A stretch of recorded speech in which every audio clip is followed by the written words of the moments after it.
Okay, we are into the month of November now with the NBA. We've got 9 games here on Friday, November 1st. And your games in the marquee, you've got the ESPN games in the first round of the Eastern Conference Playoffs rematch between the Orlando Magic and the Cleveland Cavaliers. We'll get to that game in just a few moments. Obviously, Paolo Banchero out for the next 4 to 6 weeks, so no Paolo in that game in Cleveland. And also, you've got the rematch of the Western Conference semifinals between the Denver Nuggets and the Minnesota Timberwolves. So we've got that and 7 other games as well on this Friday slate. And folks, if you have not yet though, make sure to hit that subscribe button down below for some more daily NBA predictions here on the channel. Again, make sure to hit that subscribe button down below and leave a like if you are enjoying these daily NBA picks every single day. And also, folks, go make sure to check out our NFL predictions we posted earlier in the week. We post our college football predictions that we do weekly as well, and our UFC Edmonton, Brandon Moreno and Amir Albazi in the main event for the UFC this weekend, again in Edmonton, Alberta, Canada. So go make sure to check out all those predictions videos on the channel as well as we get into our first game of 9, and we start things off in Charlotte, North Carolina. We've got the Charlotte Hornets taking on the Boston Celtics. Give me the Celtics to win the game, and we are taking the Hornets, though, to cover the 10.5 points. The Hornets have been playing good basketball this season. They're 2-2, and they've played just really close games. Charlotte has not had a game so far this season where they've lost by more than 11 points. They had that first game of the season where they came back and beat the Rockets. Then they had the game where they lost to the Atlanta Hawks, but only lost by 5. Lost to the Miami Heat by 8 points, and then went on to beat the Toronto Raptors and beat them by 5. LaMelo Ball is playing good basketball this season. I mean, sometimes it looks like he doesn't give a damn when he's playing, but still, LaMelo Ball gives this Hornets team a will to win. And yes, they're still dealing with injuries. No Brandon Miller, no Mark Williams.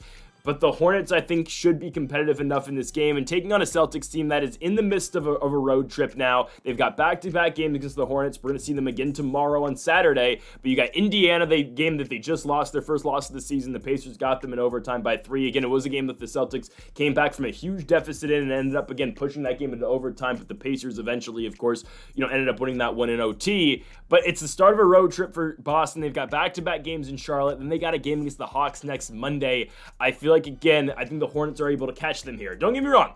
I think the Celtics still win the basketball game, but I just feel like 10.5 is too much for a Hornets team that is playing much better this season. Again, is Charlotte going to be a team that's going to be making a push in the postseason this season? Probably not, but they're playing much better than at least they were last year. Obviously, LaMelo definitely helps playing every single day, and just wait till the Hornets get fully healthy as well. I get it. The Celtics are probably right now the best team in basketball other than a team playing in the middle of the country, and we're going to get to them later on in this video. Boston's playing great basketball, but again, on this road trip, taking on a Hornets team that is kind of streaky right now, I think Boston will keep this game, or I think Charlotte will keep this game somewhat competitive with the Celtics, and I'm taking the Celtics to win, but by like 7-8 points. Again, it's rough to pick spreads in basketball. It's a lot easier just to pick straight winners, but again, with 82 games per season, yeah, it is very tough to pick the NBA at times, but I do like the Celtics to win by like the Hornets to cover the spread. Again, 10.5 I think is just too much. So give me Boston, but give me Charlotte to cover. Next up, we go to the first ESPN game of the day. It is the Cleveland Cavaliers hosting the Orlando Magic. Now, I have been super high on the Magic all season long, and unfortunately, guys, we're going to have to kind of lay off on Orlando for a little bit. 4 to 6 weeks, I believe, that's when Paolo Banchero is going to be reevaluated for his injury. It's a torn right oblique. That's rough. That is rough for the leader of this Orlando Magic team. Paolo Banchero leads this team in points and assists. Give him 29 points so far in the year, at least average-wise, 6 assists. He's averaging 36 minutes a night, too. That's really rough. It's really rough. Banchero is the leader of this Magic team, and now you look at what the Magic are going to be throwing out there every night. I assume Jonathan Isaac's going to be going back into the starting lineup, which I don't think is bad at all. I think Jonathan Isaac is a really good, second team player, at least on this Magic squad in the second, of course, coming in with that bench unit. Now you add Jonathan Isaac to the starting unit, which I think is fine. He plays great defense. He can shoot. But he's obviously no Paolo Banchero, and I think this Magic team really suffers with the loss of their star. Now, Franz Wagner's hurt. I don't know if he's playing in this Cavaliers game. Regardless of that, I think the Cavs take advantage, and I think the Cavs dominate. And it doesn't help also for the Orlando Magic that the Cleveland Cavaliers are 5-0, and they're playing great basketball. Right? The 3 wins at the start of the season, Toronto, Detroit, Washington, okay, it is what it is. Those are not the best teams. But back-to-back victories over the Knicks, and then beating the Los Angeles Lakers is a huge victory. Regardless of what you think about the Lakers, they're 3-2, and they've been playing good basketball this season, and Cleveland made it look easy. They won the game by 24 points. Yeah. Cleveland has a bunch of guys who can score. Evan Mobley can score. Donovan Mitchell can score. Darius Garland can score. I mean, any of these guys can have their big nights. And Jared Allen's out here putting up, 17 and 15 boards in back-to-back games. Cleveland's really tough to beat. Obviously, again, we saw this series last year in the Eastern Conference playoffs. It was a series that went 7, but the games that were in Cleveland, the Cavs kind of just pulled away from those games. And I think, again, it wasn't the best series in the first round, but I do think Cleveland's just able to pull away from this game as well. They were able to play really good defense against Orlando in the first round of the playoffs last year. And on top of that, again, no Paolo Banchero makes this extremely difficult, I do believe, for the Orlando Magic in this series. Again, in this game. I'm huge on the Magic. I have been the Magic's biggest supporter all season long. I've been trying to hype up how good Orlando is. But with no Paolo Banchero, it makes it really tough to pick them. And on top of that, they're taking on a team that's 5-0 and who has looked great all season long. I can't pick against the Cavaliers. Give me Cleveland to win the game at home and to cover the spread as well against the Orlando Magic. Next up, we go to Detroit. We've got the Pistons hosting the New York Knicks. The Pistons have been a sneaky good team this season. They've been, sneaky good at least covering games. They got their first victory on Wednesday against the Philadelphia 76ers, who have been extremely underwhelming so far this year. Them and the Milwaukee Bucks, don't get me started, losing to the Grizzlies last night, my goodness. Detroit starts the year 0-4, but they play Indiana, they play Cleveland, they play Boston, they go to Miami, and they go on the road and beat Philly. Now they're hosting the Knicks. I do think New York wins this game. They are 2-2, but the Knicks, again, coming off that win where Karl-Anthony Towns scores 44 points on Wednesday in Miami against the Heat. Again, we've been talking about in every single game prior to that Miami game, Karl-Anthony Towns is yet to get fully established in this New York offense and fully get into that scoring role. And that's what happens when Karl-Anthony Towns, again, puts up 44 points. They look really good in the victory over the Miami Heat. Again, I'm not saying Cat's going to do that every single night, but if that's just, again, if we can get, 20 out of Cat every single night from the Knicks, it's going to be a huge deal for this New York squad, and I think they're going to run right over the Pistons. Again, I get it. The Pistons have only been playing good teams this season, but the Knicks are a very good team as well. I'm going to be intrigued to see what happens. I can't believe I'm saying this, but I'm going to be intrigued to see what happens in that Detroit-Brooklyn game, just because, again, these are two teams that were horrible last season but are playing decent basketball this season. And again, trust me, we will get to the Nets later on in this video. I have a good pick that I really like in that game. We'll see. But give me New York to go on the road and beat up on the Pistons here. Again, I think the game will be somewhat competitive. I think in the end, New York does kind of pull away from it. I'm going to take the Knicks by about 10 points, which will be enough to cover the spread. Everyone's healthy for the most part. No Mitchell Robinson tomorrow. No Precious Achiuwa. I think he'll be fine. I'm taking the Knicks to go into the Little Caesars Arena in Detroit, Michigan, and I think they'll win the game by more than 6.5 points. So give me New York on the road to win and cover against the Detroit Pistons. Next up, we go to Atlanta. We've got the Hawks hosting the Sacramento Kings. I think 6.5 in this one is just too much.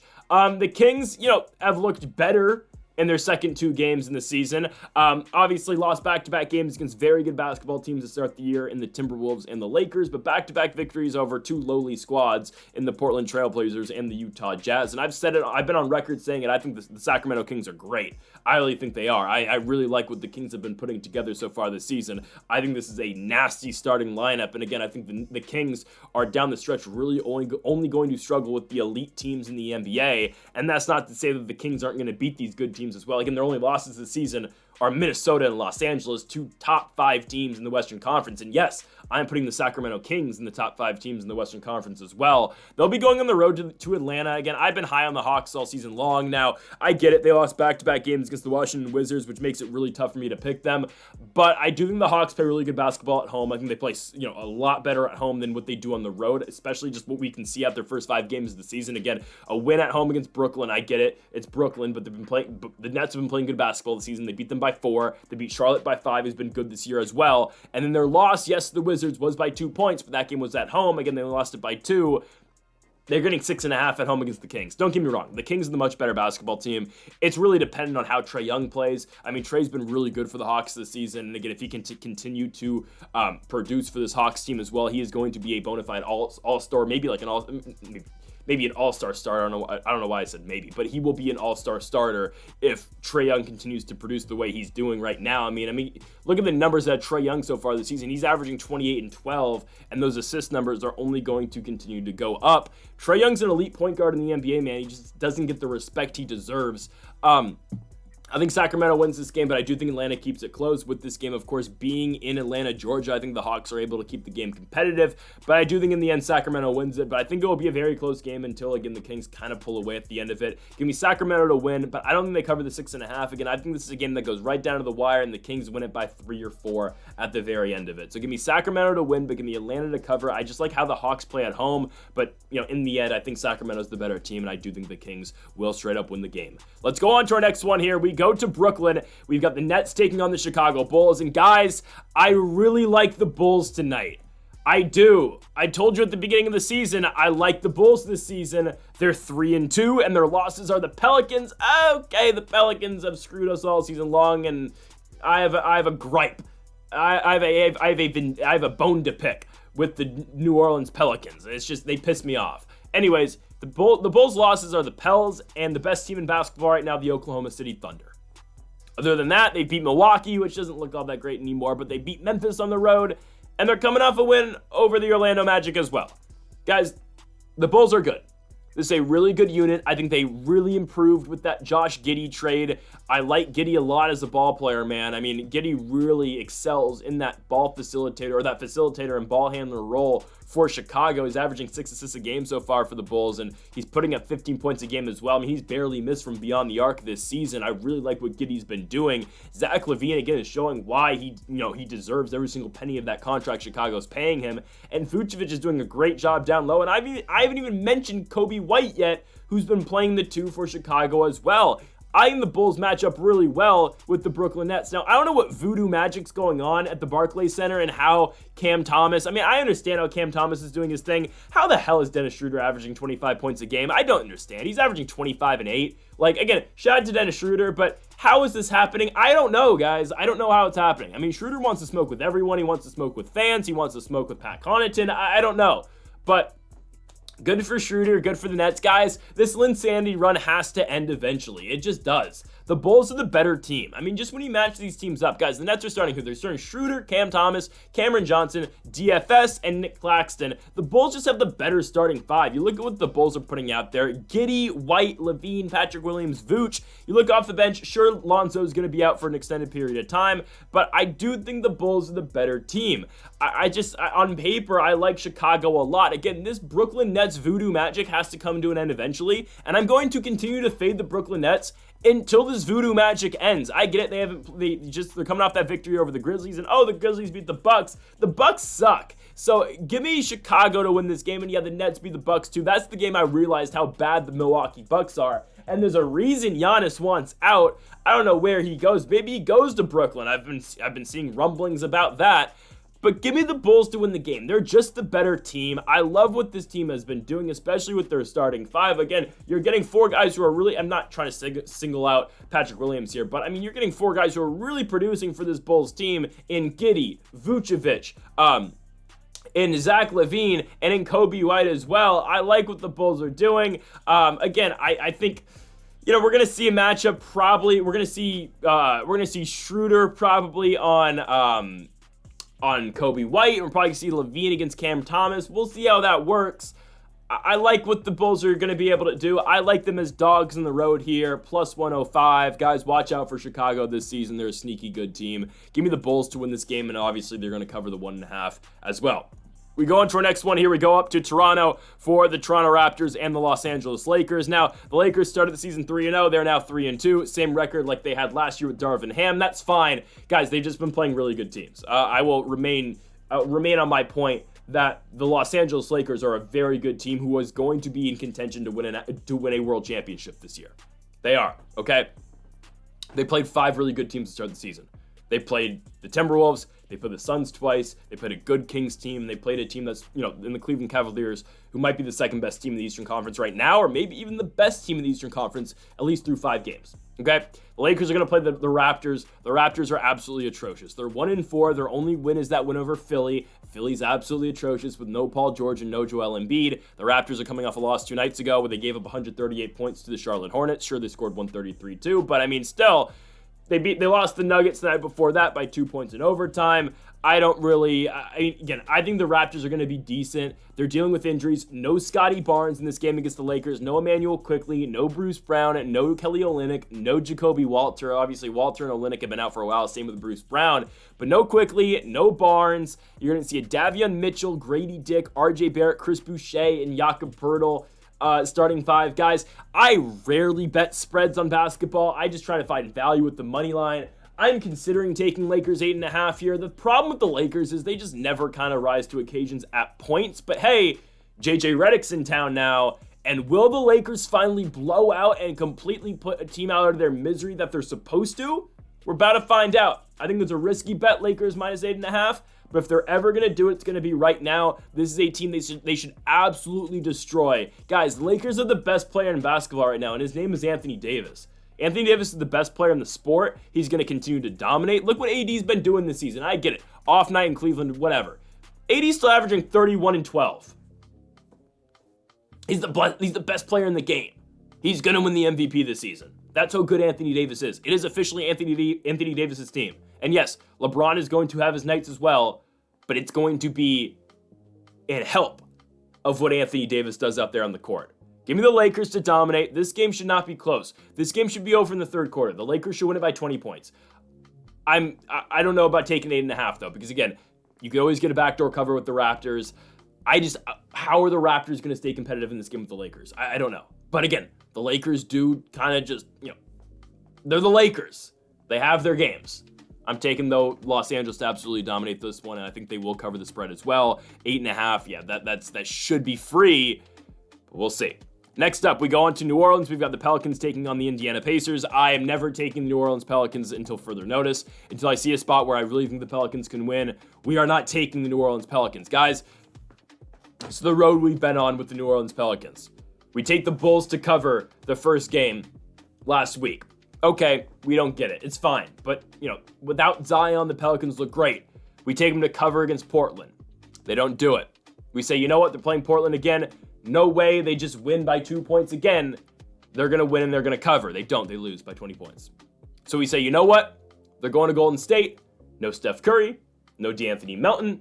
No Andrew Wiggins. We're rolling with the Pelicans. They lose by 18 points. They play again the night after. We're like, you know what? No way the Pelicans lose back-to-back games right against the Warriors. With no Curry, no Wiggins, no Melton. They lose the game by 15 points. I'm sick and tired of the New Orleans Pelicans. You know what's going to happen now? Now they're going to beat the Pacers, aren't they? But no. Guys, we are riding on the Indiana Pacers. And you know what? Maybe if we want to forego the lines, we can just go, we'll go Pacers money line, we'll go Lakers money line. I'm going to see right now, I'm going to calculate what the odds for that is going to be. But I think that's the move. We get minus 110 Lakers money line, Pacers money line. I think that's the move. But you know what? I feel like the Pelicans are going to catch up to me eventually. I think they're going to catch up to me eventually. Oh, no, CJ's out. Herbert Jones is out. Yeah, no. Okay, yeah. Well, it's not like CJ's been doing much anyway, in all fairness. The Pacers finally got a win. They dropped 3 in a row to New York, Philly, and Orlando. Again, the Magic, no shame in that. But they finally got things going in the Boston game. And you know what happens when you actually play Benedict Mathurin? I mean, when Benedict Mathurin actually plays, Indiana wins games. He dropped 30 and 11 in that game. Tyrese Halliburton doing his thing as well. Obviously, we need the shooting to kind of get ramped up for Tyrese here. I mean, Tyrese is kind of, not helping my case when I said he was a top 15 player in the NBA. Come on, Tyrese. It's fine. Halliburton will get things going. The Pacers will get things going. And against an injured Pelicans team, this is all Indiana. Give me the Pacers to dominate. They're going to win the game. Indiana absolutely destroys the New Orleans Pelicans. Let's move on to our next one here. We've got the Minnesota Timberwolves hosting the Denver Nuggets. Guys, I don't know what's up with the Nuggets. I don't know what's up with them. Again, we've said it before. Oh, it's just the supporting cast around Jokic that hasn't been all there. Because, again, Jokic is doing his thing, guys. I mean, in their win over Brooklyn on the road, 29, 18, and 16 from Jokic. I mean, you can't ask for a more impressive triple-double than what the Joker put out there on Tuesday. I mean, Denver's had a long time off now. They haven't played since Tuesday. They're going into this game against Minnesota, but the thing is, I think the Timberwolves beat them. I think they do. Guys, the Timberwolves are playing really good basketball right now. They're 2-2. I get it. They're coming off of that loss to Dallas. I think Minnesota is the better team. I do think they are. Yeah, they lost to Dallas, but I do think they should be able to regroup here. The back-to-back wins over Sacramento and Toronto are big time, right? Again, Julius Randle was able to put up points in both those games. I just like what the Nuggets have, what the Timberwolves have as a whole more this year. You look what the Nuggets have been doing. This team just, I don't know. They're not that impressive this year. Again, it's been all Jokic, and that is it. They've gotten no production out of anyone else. Yes, Jamal Murray has kind of stepped it up recently in the 2 wins, but that's just kind of because the Nuggets have been playing long games. They've been playing games that have gone to overtime, and Murray has been forced to shoot the ball because Jokic cannot literally do everything. Give me the Timberwolves to go out here and win this game. I think they'll do it. They get the game at home. Obviously, Minnesota's coming off of that, playoff series victory over the Nuggets last season. And I would expect the Timberwolves to do more of the same here. Again, I think they're only going to get better with Julius Randle. Again, both the Timberwolves and the Knicks, I think the guys that they got in these trades, again, Randle in Minnesota and Cat in New York, I only think it's going to continue to help these teams out as we move on down the stretch of the season. And again, the problem with Denver, I think, compared to their previous teams and their championship-winning teams a couple years ago, they just don't have the depth anymore. And I like Minnesota to go out here and pick up this victory, and I think they'll cover at home as well at the Target Center. As we go on to our final game, we have to cap it off with the best team in basketball. It is the Oklahoma City Thunder. This is the best team in the game right now, and they are led by Shai Gilgeous-Alexander. They are 4-0, and of course, they are going to completely roll the Portland Trailblazers. And then we get them in the Clippers tomorrow, and I will have a lot to say about the Clippers tomorrow. Just wait till we get there. But I expect the Thunder to absolutely steamroll the Portland Trailblazers. Again, I will speak at length about the depth this Thunder team has. And just, again, the production they get out their starters as well. The Trailblazers, they're coming off that victory against the Clippers. The Clippers, at the beginning of the season, I was impressed. I'm no longer impressed with the Los Angeles Clippers. Until Kawhi Leonard comes back, I'm no longer impressed. The Clippers are choke artists, and that's about it. And trust me, I live bet the Suns as big underdogs today because I saw it. I was like, I saw them choke at the end of that game against the Trailblazers on Wednesday. I'm going to ride. I'm going to fade Los Angeles again, and look what happened. Again, the Suns came back and won that game. I'll have a lot more to say about the Clippers tomorrow because, again, they will have their game against the Oklahoma City Thunder. This game will not be competitive. Portland's coming off a victory. That's fine. When they play competent teams, they lose. The Warriors and the Kings. Now they play the best team in basketball. It's cooked. It's cooked for the Trailblazers. Give me the Thunder to absolutely dominate. Shai Gilgeous-Alexander is a top 10 player in the game. He's going to give you his 26 points every single night. And Chet, of course, is going to continue to contribute as well. Jalen Williams, Lou Dort. They got the guys off the bench. Obviously, Cason Wallace sometimes enters the starting lineup. But you got Aaron Wiggins. You got Isaiah Joe. I mean, you got so many guys on this Thunder team that are willing to produce. And so many guys that are going to give you minutes and valuable minutes as well. Again, I cannot speak about how much I like the Oklahoma City Thunder this season. I continue to expect them to dominate every single game they are in. I think they start the season 6-0 at the very least. I don't even know who they play in their 7th game of the year. It's Orlando without Paolo in Oklahoma. Yeah, guys, the Thunder are going to be the number 1 seed in the Western Conference this season. I fully believe it. Obviously, again, like last year, but still, they're only going to get better, man. Shai is only going to continue to develop as a player. I think people forget, where Shai is at in his career, and same with Chet too. But guys, Shai's only 26 years old. He's only going to continue to develop, and he's only going to, continue to become one of the best players in the NBA. I will continue to pick the Thunder all season long. Give me Shai Gilgeous-Alexander and the Oklahoma City Thunder to go on the road and completely beat the crap out of the Portland Trailblazers in the Moda Center in Portland, Oregon. So give me the Thunder and the nightcap, folks, and thank y'all for watching our daily NBA predictions here on the channel. Make sure to hit that subscribe button down below for more. Make sure to leave a like if you did enjoy the video. Make sure to comment if you do disagree with any of the picks. Folks, thank y'all for watching, and Mamba forever.